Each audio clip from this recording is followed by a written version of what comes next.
Fala, queridão! Hoje é o nosso dia 67 da nossa leitura anual da Bíblia Sagrada e talvez você caiu de paraquedas nesse vídeo aí.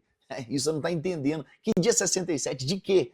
Querido, nós fizemos um desafio no início do ano de ler a Bíblia toda em 365 dias e nós resolvemos fazer um vídeo para cada dia de leitura. E hoje nós estamos no dia 67. Vão ser 365 vídeos. Hoje é o dia 67 e a nossa leitura hoje está em Mateus capítulo 12, versículo 1 até o 21, Levítico capítulo 14 e Provérbios número 26. Se você quiser acompanhar isso, querido, nós temos um grupo no WhatsApp, está aí na descrição desse vídeo, você consegue encontrar o material que a gente está usando para a leitura, você consegue acessar o nosso grupo, participar do nosso grupo de estudo, porque lá você pode mandar a sua dúvida e quando a gente for fazer o vídeo, a gente responde a sua dúvida no nosso vídeo. Então, agora, dia 67, vamos para a nossa leitura que está em Mateus capítulo de número 12. Só vem!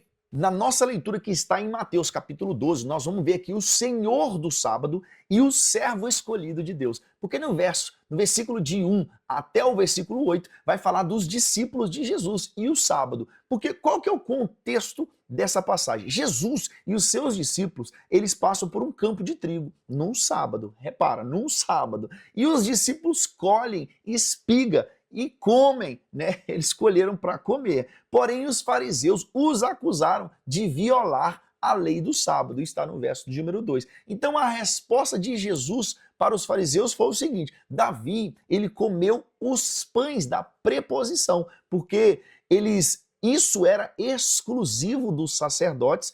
Porém, quando Davi estava com fome, ele comeu dos pães da preposição. E isso está lá em 1 Samuel, capítulo 21, versículo 1 até o 6.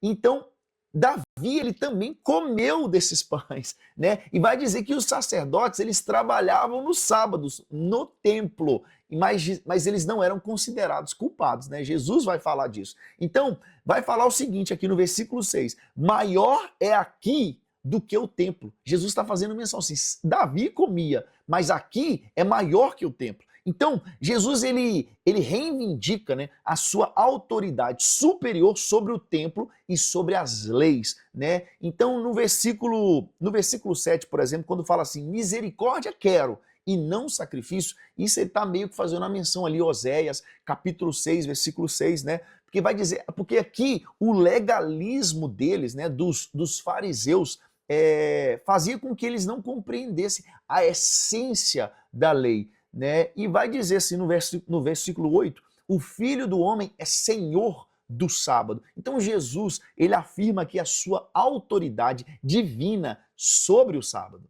Uma curiosidade aqui é que com relação a colher espigas no sábado, a lei permitia apanhar espigas com as mãos em campo alheio, né? Isso está lá em Deuteronômio, capítulo 23, 25, mas não no sábado. Então, os fariseus interpretavam que isso equivalia ao mesmo que trabalhar. Por isso que eles foram contra aquilo que os discípulos estavam fazendo. Mas quando Jesus ele reivindica, né? Jesus fala assim no versículo 6, maior é aqui do que o templo. Jesus ele está dizendo que ele mesmo é maior que o templo, né? Pois ele é a habitação de Deus em carne humana.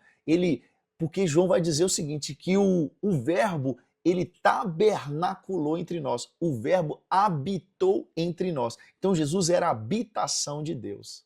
Agora do verso 9 até o 14 vai dizer que Jesus ele curar um homem que tinha a mão ressequida, né? O que acontece aqui? Jesus ele foi até a sinagoga e ali tinha um homem com a mão atrofiada, né? Então os fariseus, eles testam Jesus. Eles perguntam se é permitido curar no sábado, né? Eu não sei para que eles tentavam fazer isso com Jesus, né? Eles queriam pegar Jesus na palavra, mas Jesus era a própria palavra, né? Então eles tentam pegar Jesus e perguntam a Jesus, é permitido curar no sábado? Aí Jesus responde, qual dentre vós, né, tem uma ovelha e essa ovelha ela vai cair numa cova no dia de sábado, qual de vocês não vai lá e vai tirar ela? Né, Jesus faz uma pergunta para eles e Jesus afirma, é lícito fazer o bem aos sábados. Jesus dá essa resposta para ele e Jesus cura o homem. E agora os fariseus, eles tramam matar Jesus. E a curiosidade aqui é que a ovelha caída no poço, quando Jesus fala dela, pela tradição, não pela lei, pela tradição, era permitido você socorrer um animal no sábado. Só que os fariseus, a religiosidade era tanta que eles não aplicavam essa mesma lógica ao sofrimento humano. Então por isso que eles perguntam a Jesus assim, Jesus, é lícito curar no sábado? Aí Jesus traz algo da tradição para eles. Mas vocês socorrem um animal no sábado, por que eu não posso curar alguém, um homem, no sábado? E você vê aqui uma outra curiosidade que os fariseus, a religiosidade era tão terrível, e é terrível nos dias atuais, que Jesus ele curou o homem. Só que os fariseus, ao invés de ver que o homem foi curado e se alegrar com aquilo, eles ficaram indignados. E eles, a partir daquele momento, eles começaram a conspirar em matar Jesus. E agora do versículo 15 até o 21 vai mostrar Jesus, o servo escolhido por Deus. Porque o que tinha acontecido? Que Jesus ele se afasta e as grandes multidões seguiam Jesus. E ele curava todo mundo. Só que ele falou o seguinte, não espalhem para sua família. Jesus estava de brincadeira, né? Vamos assim dizer, eu estou te curando, mas não conta para ninguém, não conta para sua família não. Então, mas isso aqui cumpria a profecia de Isaías 42, versículo 1 até o 4. E descrevia aqui o servo de Deus, né? As características do servo de Deus. Ele era escolhido e amado por Deus, ele era enviado para proclamar justiça às nações, ele não gritará nem clamará nas ruas, ele vai agir com mansidão. Então, ele não esmagará a cana quebrada, ele não apagará o pavio que fumega, ele vai trazer restauração. E também tinha aqui uma outra característica, as nações esperarão o seu nome. Então, a profecia do alcance universal do evangelho de Jesus se cumpria no próprio envio de Jesus. Na forma com que ele espalhava o evangelho do reino, aqui mostrava que as nações esperavam por ele, porque a profecia vinda dele alcançava o mundo de uma forma universal. Essa foi a nossa leitura de Mateus capítulo 12. Agora nós vamos para Levítico capítulo 14. Mas antes de entrar em Levítico capítulo 14, aquela moral de sempre, queridão, dá essa moral para nós, curte aqui embaixo, comenta, compartilha, se inscreva em nosso canal, querido, ativa os sininhos aí para você não perder nenhum vídeo, porque a gente não grava só vídeo aqui da leitura bíblica, a gente tem pregação, estudos sobre a atualidade, tem a nossa leitura bíblica também. Então, queridão, curte, comenta. Quando você faz isso, a plataforma entende. Esse conteúdo é bom, as pessoas estão comentando, estão curtindo, e a plataforma vai distribuir para mais pessoas. E mais pessoas vão ser alcançadas. E mais pessoas podem, inclusive, entrar na nossa leitura anual da Bíblia Sagrada. Então, nos ajuda, comenta, compartilha. Tamo junto. Agora sim, nós vamos para Levítico, capítulo 14. Aqui no capítulo 14 de Levítico, nós vamos ver leis para a purificação do leproso e das casas que foram contaminadas. Então tem a estrutura aqui, nesse trecho aqui do capítulo 14 de Levítico, porque do versículo 1 até o 32 vai falar da purificação do leproso que foi curado. E do verso 33 até o 57 vai falar da purificação das casas que foram contaminadas. Então, o primeiro ponto aqui, do versículo 1 até o 32 vai falar da purificação do leproso que foi curado, né? A primeira etapa aqui acontecia fora do acampamento. Então, o sacerdote, ele saía do acampamento para examinar se a pessoa, de fato, ela estava curada. Então, se ela tivesse curada, e eles realizavam ali um ritual com 2 aves, né, vivas, madeira de cetro, escarlate e isopo. Então, uma das aves era sacrificada, a outra ave era solta, viva mesmo, simbolizando a libertação e a purificação. Então, a pessoa ela deveria se lavar, lavar suas roupas, raspar todo o cabelo e se banhar. Isso simbolizava, de fato, um novo tempo, uma purificação, uma limpeza, né? Então, essa pessoa ela ficava 7 dias fora da sua tenda antes de ser considerado totalmente limpo. Agora, após esse 7º dia, iniciava a segunda etapa, que era o 8º dia dentro do tabernáculo, já não era mais do lado de fora. Agora, eles deveriam oferecer 2 cordeiros sem defeito e uma cordeira como oferta. Então, eles ofereciam oferta pela culpa, né, oferta pelo pecado, holocausto, oferta de cereais. Isso tudo simbolizava a total dedicação da pessoa ao serviço e à obediência a Deus. Então, se um leproso ele fosse pobre, Deus permitia que o sacrifício dele fosse mais simples, com apenas um cordeiro e 2 rolas ou um pombinho, diferente daqueles 3 cordeiros iniciais.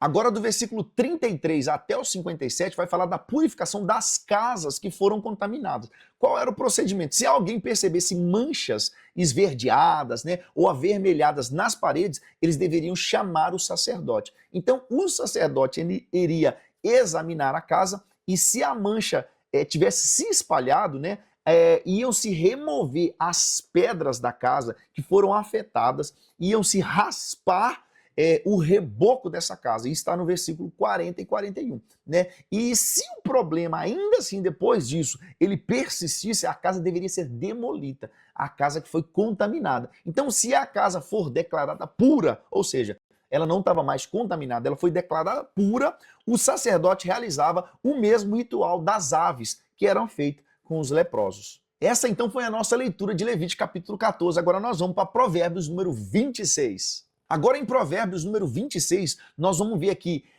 um ensinamento sobre o insensato, o preguiçoso e o intrigante.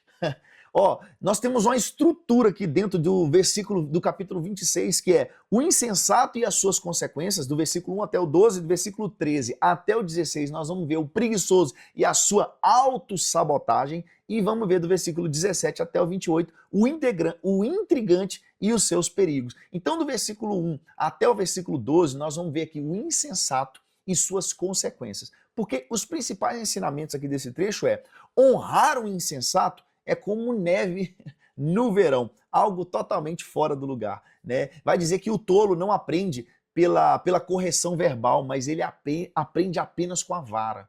Só o fato dele aprender somente com vara, sem aprender com correção verbal, de fato torna a pessoa tola. Né? E é isso que a gente acabou de ler aqui. Vai dizer também, responder ou não responder ao tolo deve ser feito com sabedoria. Até quando você não responde, tem que ser feito com sabedoria, porque o outro lado é tolo, ele não vai entender de qualquer forma. Então, se você tem resposta ou não, ambos têm que ser feito com sabedoria. Vai dizer, confiar uma mensagem a um tolo é como cortar os próprios pés. Vai dizer também, o insensato repete os seus erros como o cão que volta o próprio vômito. E vai dizer no verso 12, há mais esperança para o insensato do que para o sábio aos próprios olhos. Agora, do verso 13 ao 16, vai falar do preguiçoso e a sua autossabotagem. Né? As características do preguiçoso, né? Quando no verso 13, por exemplo, fala assim, o leão está no caminho, né? Está dizendo aqui que o preguiçoso ele inventa desculpas tão absurdas para que, de fato, ele não tenha que sair de casa. Né? Então, assim, e essa desculpa do leão, né? O leão está no caminho, seria meio que uma desculpa exagerada e improvável, né? Usada justamente para justificar a sua falta de ação, a sua falta de fazer de fato algo. Né? Então ele vai também dizer aqui no verso 16 que o preguiçoso ele é mais sábio aos seus próprios olhos, ou seja, ele pensa que é mais sábio, né, do que 7 homens que respondem com sensatez. Esse é o preguiçoso.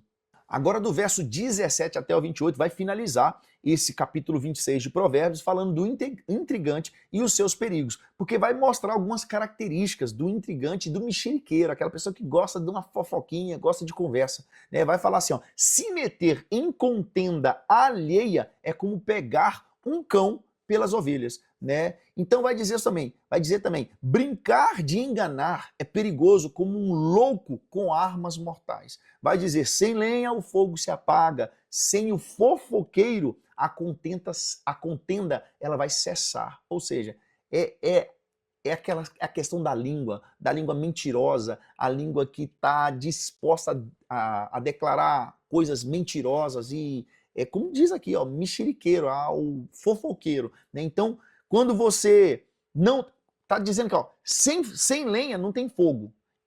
Também não tem contenda se não tem o fofoqueiro. Então, isso é muito forte. Vai dizer também que as palavras do mexeriqueiro descem ao íntimo e causam danos profundos.